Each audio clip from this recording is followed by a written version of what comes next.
শুভেচ্ছা। আমি সমীর, আমার সাথে সোমা। আমরা সঞ্জীব চট্টোপাধ্যায়ের একটা ছোট নাটিকাই বলা চলে। মূল নাটকের নাম বারু, সেটাকে কিছু সম্পাদনা করে আমি সেটাকে জীবন জ্যামিতি নামে আমি করছি। পার্থদা, সন্ধ্যাবতী এরকম সকালবেলার কথা বললো, আমরা এটা রাতের বেলার কথা বলছি। তাহলে ওই সেই ধরে নিই স্বামী স্ত্রী তারাই এবার তাদের রাতের বেলার ঘটনা। শুরু করছি সঞ্জীব চট্টোপাধ্যায়ের জীবন জ্যামিতি।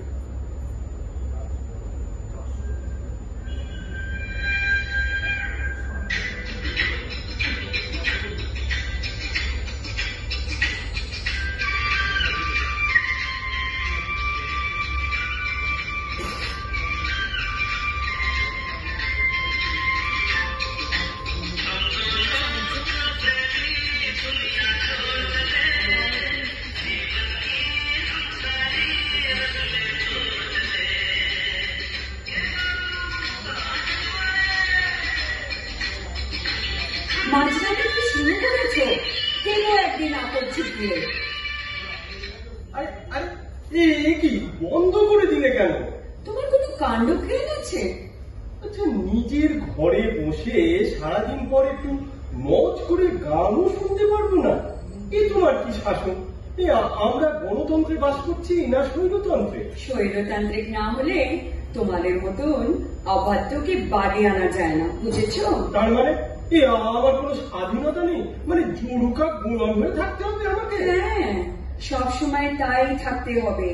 পাশের বাড়িতে জমে মানুষের টানাটানি চলছে আর উনি বসে হামদোলো করছে।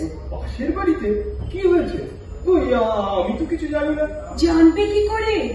নিজের খবর ছাড়া অন্য কারোর খবর রাখো। প্রসাদ বাবুর হার্ট অ্যাটাক হয়েছে। হ্যাঁ, সে কি? তুমি এখন আমাকে বলছো? আগে বললে দেখতে যেতুম। কারোর বিপদে কখনো পাশে গিয়ে দাঁড়িয়েছ? নিজের ভাইয়ের অসুখে একবারও গেছিলে? আরে ধুর, কার বাঙ্কার কোনো অসুখ হলো?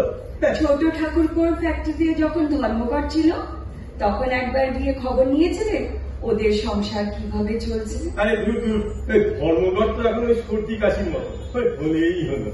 তোমার তো সবিতেই ধুর। নিজের সিদ্ধান্তটাই সব, যা হয় একটা ভেবে নিলেই হলো। যাও, তোমার জায়গায় সরে শো, আমি আলো নিভাচ্ছি। আজ আমি ধারে শোবো, মানে দেওয়ালের দিকে তুমি যাও। ওসব চালাকি ছাড়ো, রোজ যেদিকে শো সেদিকে গিয়ে শো। আমি আজ ধারে শোবো। দেওয়ালের দিকে আমার ভীষণ অসুবিধা হয়, পাখার হাওয়া লাগে না, মাঝরাতে তোমাকে ডিঙিয়ে নামতে হয়। নামো কেন? এক ঘুমে রাত কভার করে দিতে পারো না? আমি জল বেশি খাই তো। কে কে বলেছে তোমাকে জল বেশি খেতে? আমাকে ভোগাবার জন্য? অদ্ভুত কথা তো।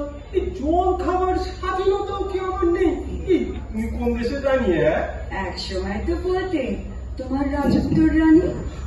কথা বাড়িও না, ভীষণ মাথা ধরেছে। সরে শো, আমাকে আমার জায়গায় শুতে দাও। লাস্ট 3 ইয়ার্স আমি কোণে পড়ে আছি, আজ আমি ধারে শোবই শোবো। এইটুকু স্বার্থ ত্যাগ, এইটুকু সেলফ স্যাক্রিফাইস করতে পারছো না? তুমি তো আচ্ছা স্বার্থপর মহিলা। হ্যাঁ, তাই তো বলবে। তোমার জন্য পদবিটা পর্যন্ত বিসর্জন দিয়েছি। আমি স্বার্থপর আর তুমি ভারী পরার্থপর। তুমি কার জন্য কি ত্যাগ করেছো চৈতন্য মহাপ্রভু?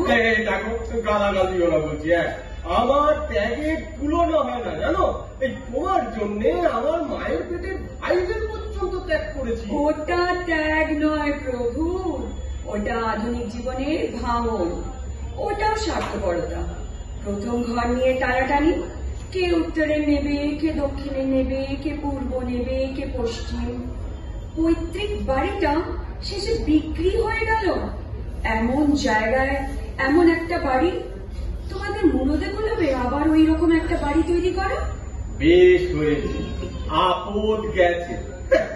বড় বৌদির বলচাল শুনেছিলে? সারা জীবন দক্ষিণের বাতাসের মানুষ। মুটকি? কি বললে? মুটকি দাদার তো আজকে চেহারা হয়েছে দেখেছো, দুটো বাঘেও শেষ করতে পারবে না।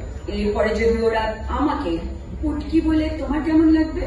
ভদ্র ভাষাও ভুলে গেছো, আবার রববাজদের মতন সমালোচনা করছো।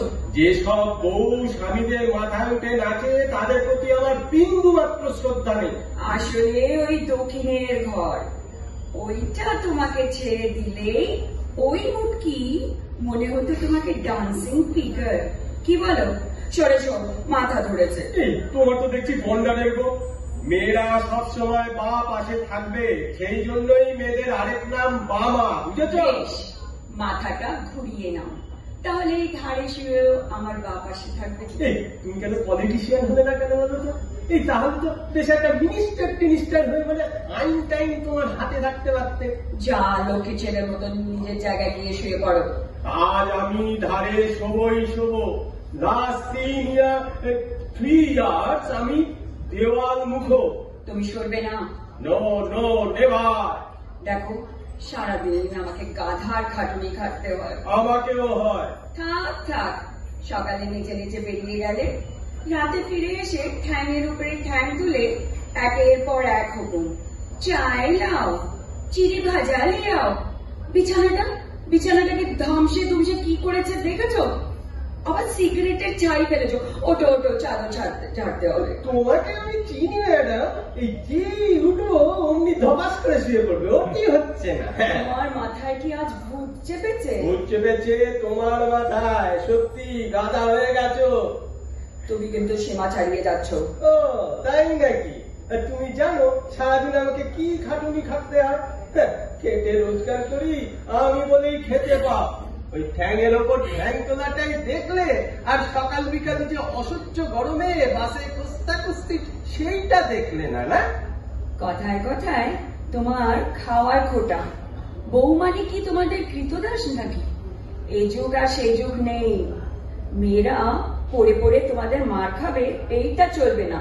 চাকরি করলে তোমার ছেলে আমি কিছু কম রোজগার করতাম না। বেশ, কাল থেকে আমি আর তোমার অন্ন স্পর্শ করবো না। আজ যা পেটে গেছে গলায় আঙুল দিয়ে এই তুলে ফেলবো। এই দেখো, শো, পুরো খাটটা জুড়ে শো তুমি। দাসীবাদীদের স্থান তো মেঝেতে, সেখানেই আমি আঁচল বিছিয়ে শোবো। এই হ্যাঁ তেরিকা, থেকে তাল করে। ওই জন্যই বলে যতই করো না কেন মেয়েদের মন তুমি কোনো দিনই পাবে না, পর কখনো আপন হয় না। তুমি আমার ব্যবস্থা আমি করে নিচ্ছি। তোমার আপনজনেরা আপন আছে তো? দেখো, তোমাকে পুরো বিছানা ছেড়ে দিয়েছি, পুরো খাটটাই তোমার, আর একটাও কথা বলবে না। কৃতদাসীদের স্থান তো খাটে নয়, মেঝেতে। এ যেন ফাটা রেকর্ড, বাদলে আর থামতে চায় না। আমার রাস্তাই ভালো, ওই ফুটপাতে নেড়ি কুকুরের গলা জড়িয়ে শুয়ে থাকবো। হ্যাঁ, দাঁড়াও, যাচ্ছ কোথায়? জমের বাড়ি। তুমি বেরিয়ে দেখো, আমিও জানি কি করতে হবে। আমাকে চেনো না, থানা পুলিশ করিয়ে ছাড়ো। যাও করবে। আরে একই খাট টানছো কেন? অনেক ভারী তো, কোথাও হেঁচকা লেগে যাবে তো। না গো, অত কলকা শরীর ভগবান আমাকে দেননি। জীবনের এই লড়াইতে এই শরীর হয়ে গেছে ফ্রন্টিয়ার সোলজার্সদের মতন। নাও দেখো এবার কি হলো। কি দেখছো? দুদিকেই পাশ। হ্যাঁ, দুদিকেই পাশ। ঝগড়া না করে একটু মাথা খাটালেই এই সমাধানটা বেরিয়ে আসতো। শুধু মাঝখানে একটা টেনে নিলেই খাটটা দুদিকেই পাশ হয়ে গেল। ঠিক, এই পাশে তুমি আর ওই পাশে আমি, মাঝখানে না নদী না, প্রেম বয়ে যায়। সত্যি তুমি না থাকলে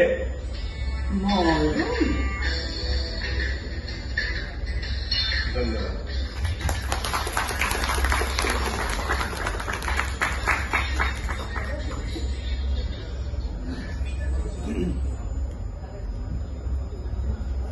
হ্যালো।